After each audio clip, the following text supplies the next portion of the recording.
Namaste and welcome to this exciting episode of Psychology Debunking Mythology.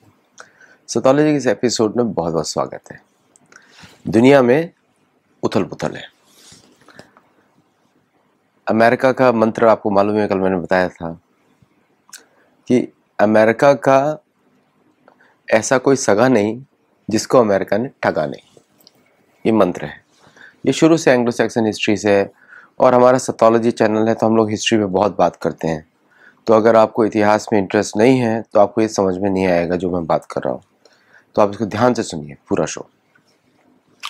बहुत सारे incidents हो रहे हैं और मैं बोलूँगा एडवांटेज भारतीय गवर्नमेंट बहुत अच्छी तरह काम कर रही है। From the point of view देखा जाए तो ऐसा लग रहा है कि पुराना सारा इतिहास सामने आ गया है। एंशिएंट नॉलेज सिस्टम जो है भारत की, उसका यूज़ हो रहा है ज़बरदस्त तरीके से। ये जो पूरा टैरिफ का ड्रामा है चल रहा है, एक्चुअली ख़त्म हो गया अभी। वो था एक तरीके से हैपेजर्ड, उसके पीछे कोई स्ट्रेटजी नहीं थी अमेरिकन स्टेट डिपार्टमेंट में। ये किया जा रहा था एक टैक्टिक्स के थ्रू कि भारत को प्रेशराइज किया जाएगा रशियन ऑयल इंपोर्ट्स के ऊपर।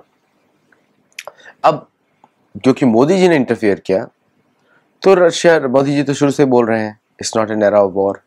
लेकिन भारत तो राम और कृष्ण की भूमि है। भारत में बुद्ध का अवतार जरूर हुआ है, वो भी विष्णु भगवान है, लेकिन भारत तो राम और कृष्ण की भूमि है। क्योंकि बुद्ध अवतार के बाद आए थे आदि शंकराचार्य, जिन्होंने वापस सनातन धर्म की स्थापना वापस करी अद्वैत के थ्रू, क्योंकि अद्वैत के माध्यम और वापस वेदों की प्राथमिकता हो गई इस देश में। अब मैं आपसे बात करता हूँ कि ऐसा क्या हुआ पिछले 5 दिन में कि पूरी दुनिया उथल पुथल हो गई। देखिए, यूक्रेन कभी शांति नहीं चाहता। यूक्रेन का अस्तित्व युद्ध पे बना हुआ है, आतंकवाद के ऊपर बना हुआ है। यूक्रेन ने वो सब कार्य किए हैं जो पाकिस्तान करता है, और मैं पाकिस्तान की बात बाद में आऊँगा। वो सारे काम करता है। वो उसको बनाया इसलिए गया यूक्रेन को कि रशिया को परेशान किया जाए बाय द वेस्ट, जिसमें से यूएस ने लीड लिया और बाद में यूके ने लीड लिया। यूके और यूएस दोनों ही एक तरीके से प्रॉब्लम क्रिएटर्स हैं इस पूरे यूक्रेन इंसिडेंट में। तो ज़ेलेंस्की को इलीगली उसको प्रेसिडेंट बनाया गया ताकि वो सबको मालूम है कि John मैकेन, Victoria Newland, Lindsay Graham, ये सब लोगों ने उसको बनाया सो दैट वो एक बुलवार्क बन जाए as an American ally in Ukraine, जिसके माध्यम से यूरोप को दबाया जाए। अगर यूरोप, क्योंकि अमेरिकन को पहले ही पता लग गया था कि अब दुनिया में उनका चलेगा नहीं। एक्चुअली चाइना के बारे में इतना बोल रहे थे कि चाइना ने इतना डाइवर्सिफाई कर लिया लास्ट फ्यू मंथ्स कि उसका ट्रेड ऑलरेडी पीक कर रहा है to other countries, not to US, to other countries. China ने बैलेंस कर लिया much earlier than India. India तब तक फंसा रहा दोस्त के चक्कर में। मैंने आपको पहले बताया अमेरिका का कोई ऐसा सगा नहीं जिसको अमेरिका ने ठगा नहीं।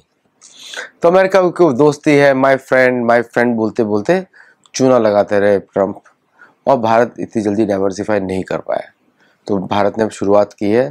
तो this tariffs are a wake up call for Bharat to diversify, और वो कर रहे हैं। प्राइम मिनिस्टर मोदी की लास्ट 3 दिन की स्पीचेस देखिए। आईटी सेक्टर में भारत को बहुत ज़रूरत है, और आईटी सेक्टर में भारत को ऐप्स चाहिए, ऑटोमेशन चाहिए। तो जो भी स्किल पूल भारत के पास है अभी वो भारत की ही डेवलपमेंट में लगने वाला है। That's a good beginning. Export markets में भारत को जो शॉक लगा अमेरिका की वजह से, $40 बिलियन इज नथिंग। भारत को डिवर्सिफिकेशन में ज़्यादा समय नहीं लगेगा, भारत को करना ही पड़ेगा। दूसरा, वॉस्ट्रो अकाउंट्स लॉन्च करने पे अब भारत रूपी ट्रेड कर सकते हैं बाकी कंट्रीज भारत के साथ, वेरी इजी। तो ऑब्वियसली सैंक्शंस का पॉजिटिव इम्पैक्ट तो हुआ ही है भारत के ऊपर। तो मैं किसी भी तरह ये नहीं बोलूँगा आपको कि आपको ट्रम्प को थैंक करना चाहिए, नहीं, उसने भारत को दुश्मन मान के किया है सब काम। Last but not the least, Pakistan. Asim Munir का स्टेटमेंट था भारत के ऊपर, वर्ल्ड के ऊपर न्यूक्लियर अटैक करेगा, आधी वर्ल्ड को बर्बाद कर देगा, आधी दुनिया को बर्बाद कर देगा। अब आधी दुनिया की बात कहाँ होती है? आधी दुनिया में 17% तो भारतीय हैं, और आधी दुनिया में बाकी जो देश वो तो अटैक कर नहीं सकता, उसका मिसाइल्स ही नहीं है। किस पे अटैक था? भारत के ऊपर ही बोल रहा था वो, एक प्राइवेट फंक्शन में यूएस की टेरिटरी पे। तो अमेरिका इज रैटल्ड। अमेरिका को क्लैरिफिकेशन इशू करना पड़ा, भाई हमारा कोई इच्छा नहीं है, हमारा इसका इन्वॉल्वमेंट नहीं, क्योंकि एक्चुअली अमेरिका का ही इन्वॉल्वमेंट है, अमेरिका ही इन्वॉल्व है इन सब चीज़ों में।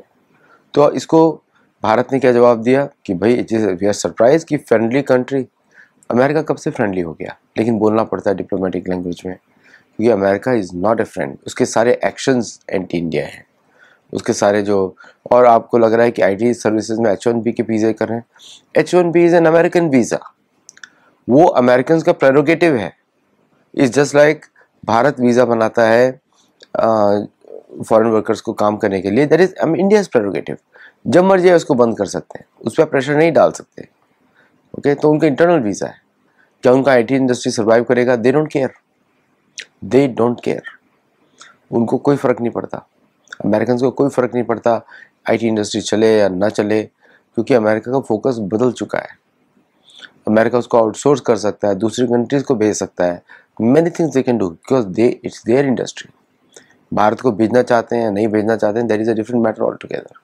तो इस पर भारत को कॉन्टेस्ट ही नहीं करना चाहिए, और भारतीय गवर्नमेंट कर भी नहीं रही, करेगी भी नहीं। नहीं तो कल को अमेरिका बोलेगा कि आप भी अपने वीज़ा को कंट्रोल करें, है ना। ये भारत का इंटरनल मैटर है। तीसरा, जो अमेरिका ने भारत के ऊपर जो प्रेशर लगाया, उसका अभी अब पुतिन के साथ जो मीटिंग हो रही है अलास्का में, आपको इतिहास पता होना चाहिए वापस। आप लोग को जिसको प्रॉब्लम है इतिहास से, तो मैं उसमें कुछ हेल्प नहीं कर सकता, इस एथोलॉजी चैनल है। 1867 में अमेरिका ने रशिया को $7.2 मिलियन दिए Russian territory, colonial territory Alaska को खरीदने के लिए। ओके, $7.2 मिलियन दिए। तो लेकिन रशियन रिकॉर्ड्स में बोला गया कि रशिया ने अलास्का अमेरिका को 100 साल के लीज में दिया था। 1867 से वो ट्रीटी एंड होती है 1967 में। सिंस 1967 रशिया अपने मैप्स में अलास्का को रशियन टेरिटरी बताता है। वो परमानेंट सेल नहीं था, ऐसा लोग बोलते हैं, और ऐसा रशियन रिपोर्ट्स भी बोलती हैं। कुछ लोग इसको फेक न्यूज़ भी बोलते हैं, लेकिन मैं मानता हूँ कि ये सत्य है। क्यों बताता हूँ मैं आपको, क्यों सत्य मानता हूँ? क्योंकि रशिया जो है कभी भी अपनी टेरिटरी को किसी को देता नहीं है, और कुछ डील हुआ था वहाँ पे जो कि ब्रिटिश और रशियंस के बीच में था कि वो टेरिटरी हमको टेम्परेरी चाहिए to access our historical records के लिए। इस तरह रशियन से वो ट्रीटी साइन की गई थी फॉर टेम्परेरी $7.2 मिलियन, ताकि हम उस पर एक्सप्लोरेशन करके आपको वापस कर दें। And then suddenly those records got suddenly disappeared in 1914 and 1945 world war II के समय में। तो इसलिए this is the lack of clarity in that direction. What will be the Russian claim, I don't know. पर Russian media बोल रही है कि प्रेसिडेंट पुतिन रशिया के अलास्का में मिलने जा रहे हैं ट्रंप से। अमेरिकन मीडिया बोल रही है कि प्रेसिडेंट ट्रंप अमेरिकन अलास्का में मिलने जा रहे हैं प्रेसिडेंट पुतिन से। तो दोनों का वर्जन अलग है। ओके, इसीलिए अलास्का को चूज किया गया because it is considered Russian territory by Putin, और पुतिन जो है यूक्रेन के ऊपर से नहीं जा सकते। बात आती है यूक्रेन की। यूक्रेन चाह रहा है कि ये जितनी भी ये जो डिस्कशन है ये पोस्टपोन हो जाए, क्योंकि Zelensky is not invited. Zelensky को इसलिए इनवाइट नहीं किया because Putin considers him illegitimate president and a terrorist president, क्योंकि ज़ेलेंस्की ने रशिया के बहुत सारे सिविलियन पॉपुलेशन पर अटैक किया, प्लस सिविलियन इंफ्रास्ट्रक्चर पर अटैक किया। But that is as per the international laws, yes it is okay, because Russia ने भी अटैक किया सिविलियन लॉज। तो ऐसे ही बोलते हैं। कोई यहाँ धर्म की बात नहीं हो रही, यहाँ पे लॉज हो रही हैं जो वेस्टर्न लॉज हैं उनकी बात हो रही है। तो Ukraine attacked many places including many Lukoil के एक प्लांट पे अटैक किया in the central Russia 2000 kilometres पे जुरॉन ड्रोन से। एंड जुरॉन ड्रोन्स काफ़ी कैपेबल ड्रोन्स हैं, रशिया यूक्रेन ने बनाए हैं with American parts and also some parts from Europe, उसने उसके बनाए हैं। And those drones are very effective drones. 2000 kilometre तक अटैक किया है, जिससे कि Russian domestic supply has been affected. India का सप्लाई इफेक्ट हुआ है नहीं हुआ है, we don't know any such information. लेकिन एक सरप्राइजिंग थिंग हुआ, उससे सरप्राइज होना ही नहीं चाहिए। आप याद रखिए वापस हमारा मंत्र, अमेरिका का कोई ऐसा सगा नहीं है जिसको उसने ठगा नहीं। अमेरिका के नहीं चाहता कि भारत में बिलियनियर्स हो, भारत में रिच बिजनेसमैन हो, और भारत क्योंकि इतना डिफेंसिव प्ले करता है अभी इस समय, हमारी कंडीशन ऐसी है कि हम लोग उसको, उसकी कंपनीज को हम लोग टारगेट नहीं कर पाते, ऐसा अमेरिकन को लगता है। तो मुकेश अंबानी के विरुद्ध स्टेटमेंट आसिम मुनीर करता है यूएस सॉइल में, which is very threatening to India, लेकिन भारत ने उसका जवाब कुछ और दिया, और रशिया ने और यूएस ने बीएलए को टेररिस्ट ऑर्गेनाइजेशन घोषित कर दिया, जबकि उसको लग रहा था क्योंकि बीएलए जो है is armed by the Americans, not by Indians, Bharat उसको नहीं आर्म करते। तो पता नहीं कौन किसके साथ गेम खेल रहा है। मैं आपको उसका अंदर की बात बताता हूँ कि आसिम मुनीर को लग रहा था कि अगर बीएलए को टेररिस्ट ऑर्गेनाइजेशन घोषित करेंगे तो इजीली उस लैंड को अमेरिका को दिया जा सकता है for oil exploration. America, BLA is armed by the American organizations through al-Qaeda and through Taliban. Okay, तो अब it's like both sides they are playing. तो इसमें कौन बेवकूफ़ बन रहा है? आसिफ मुनीर, क्योंकि उनका जो एडमिनिस्ट्रेशन है जो कि इलीगल है और he is acting beyond the president and beyond everything else. तो अभी उधर क्या होने वाला है कि स्टेलमेट होने वाला है। कोई माइनिंग तो, ऑयल तो है नहीं पाकिस्तान के अंदर, crypto is the only deal going on with Pakistan. Okay, और भारत का पीओके प्लान इज फर्म। भारतीय फोर्सेस ने बोल दिया, राजनाथ सिंह ने बोल दिया, सब चीज़ ने बोल दिया, इज फर्म। अभी नहीं होगा, थोड़ी देर में होगा, लेकिन होगा जरूर। और इस बार शुरुआत होगी कराची से। तो ये सब थ्रेट्स तो उसको देनी थी क्योंकि उसको प्लान्स पता लग गए। क्योंकि what a fantastic reply by the IAF chief, CDS, Rajnath Singh ji, सब ने इसका जवाब दिया इसका। So Pakistan is caught in a web of lies. उसको लग रहा है अमेरिका उसका सगा है, लेकिन अमेरिका ने उसको टेक केयर कर दिया। अब अमेरिका की न्यूज़ पे आते हैं, देखते हैं क्या चल रहा है अमेरिका में। अमेरिका के अंदर जो है, अगर आप देखें, ध्यान से सुने, डीसी में प्रेसिडेंट ट्रंप ने आर्म्ड फोर्सेस लगा दी हैं। DC, district of Columbia separate है। ये ना मेरीलैंड का पार्ट है, ये ना वर्जीनिया का पार्ट है, ये है एक सेपरेट है, आइलैंड है। यहाँ पे कैपिटल हिल है। इसे स्टैंड अलोन यूनिट, इसका अलग मेयर होता है। और ट्रंप ने यहाँ पर आर्म्ड फोर्सेस लगा दी कि कोई गुंडागर्दी इधर नहीं, कोई लूटपाट नहीं, it should be free from everything else. It's like city of London. City of London and Washington DC are two city states that control the governments of their own countries. उनके थ्रू ही अदृश्य राज चलता है। तो जैसे city of London Trump ने इसको सफाई शुरू करी तो तुरंत ही वहां से रोना धोना शुरू हो गया सब तरफ से, बिकॉज दिस सिटी कंट्रोल्स, आपको मालूम है किसको कहते हैं? फेडरल रिजर्व, है ना। फेडरल रिजर्व जो है, जो करेंसी नोट्स छापता है, ट्रेजरी बिल्स छापता है, वो सब उसके लिए उसको करता है। ना फेडरल रिजर्व अगर इसके ज्यूरिसडिक्शन में आ गया, देन यू कैन डू मनमाना चेंजेस इन द डी-डॉलराइजेशन के लिए, क्योंकि आपको प्राइसेस रिड्यूस करनी पड़ेंगी और इंपोर्ट्स जो एक्चुअल प्राइसेस कंज्यूमर को पास करनी पड़ेंगी, plus you have to increase the salary level, so you have to manage the interest supply. तो कॉलिन पावेल जो करना चाहते थे, Trump has masterfully done that. देखिए ना, मैं लेफ्ट हूँ ना राइट हूँ, मैं धार्मिक एरिया पे फोकस करता हूँ, तो it's a master stroke from Trump's point of view. वो इंटरनल क्लेंजिंग है। और जब हम देखते हैं स्टैटिस्टिक्स, और सबके स्टैटिस्टिक्स जब आ रहे हैं, अमेरिकन इकोनॉमी $37 ट्रिलियन कभी पे कर ही नहीं सकते अमेरिकन्स। ये रिडिकुलस नंबर है। मतलब आप ऐड करते जा रहे हो तो renegotiation is going to happen.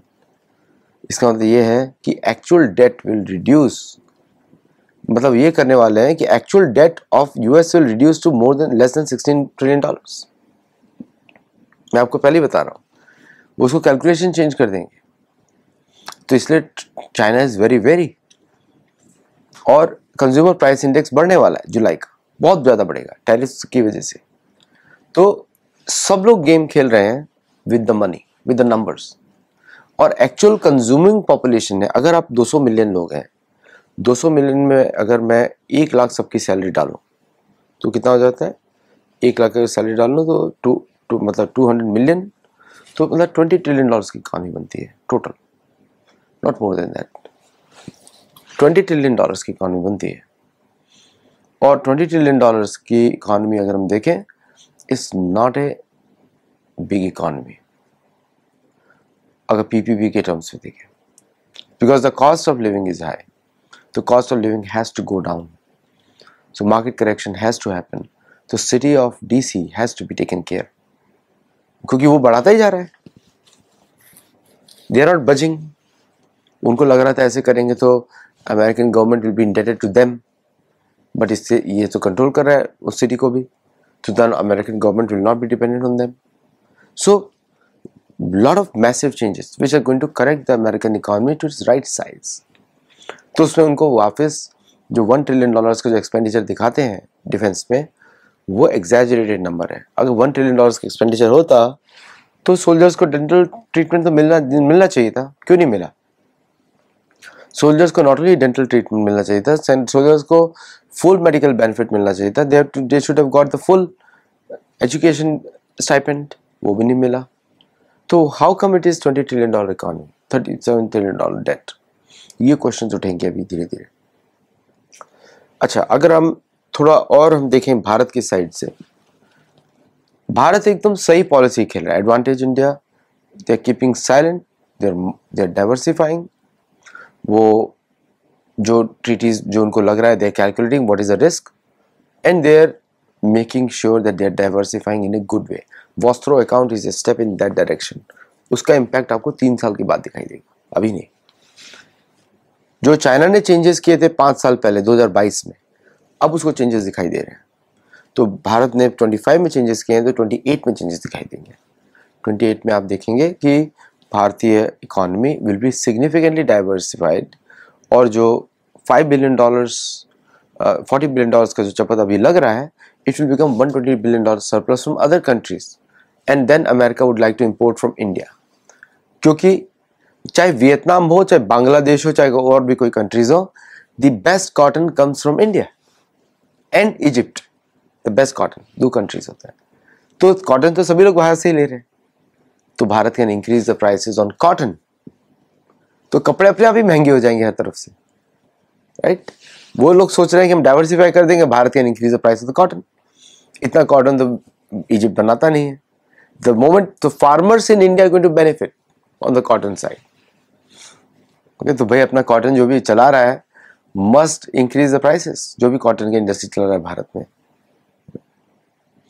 मैं एक बार गिफ्ट लेके गया था यहाँ से अमेरिका से, मैंने लेबल्स नहीं देखे थे, वो मेड इन इंडिया थे, तो लोगों ने जिनको मैंने गिफ्ट दिया बोलते ये तो आप मेड इन इंडिया लेकर आए हो। मैंने कहा भाई अब क्या करें, best shirts in America are made in India. तो और सॉफ्ट कॉटन होता है, तो now all those things will go into domestic consumption as well as international consumption in other countries. Europe में जा सकता है, अफ्रीका में जा सकता है एज ए प्रीमियम क्लोथिंग, और बाकी अदर कंट्रीज में जा सकता है। So overall a very good day जो मुझे दिख रहा है ओवरऑल। आपने देखा होगा ट्रम्प भी काफ़ी रिलैक्स्ड हैं, क्योंकि पुतिन के साथ मिलने जा रहे हैं फ्राइडे को। तो आज है Monday, Tuesday, Wednesday, Thursday and Friday. क्या हो सकता है उसके बीच में? बहुत सारी चीज़ें हो सकती हैं। अगर फॉल्स फ्लैग ऑपरेशन हो गया यूके की तरफ से या जर्मनी की तरफ से, then talks can be derailed, उसकी चांसेस बहुत ज़्यादा है। ऑलरेडी यूक्रेन ने आज अटैक कर दिया है मेजर ऑयल प्रोडक्शन सेंटर पे। क्या आपको लगता है कि अमेरिका रिस्पॉन्ड नहीं करेगा? America will respond, sorry Russia will. क्या आपको लगता है रशिया रिस्पॉन्ड नहीं करेगा? Russia will respond. तो lot of changes, lots of shifts between cups and lips. देखते रहिए सतोलॉजी को, आनंद लीजिए, और हमारे गुरुकुल में जुड़िए, जहाँ पे हम लोग धर्म के विषय में बहुत डिटेल में डिस्कशन करते हैं, and support Satology in a big way. Massive changes on literature festival, वो मैं आपको बताऊंगा कल। नमस्ते, जय जगन्नाथ।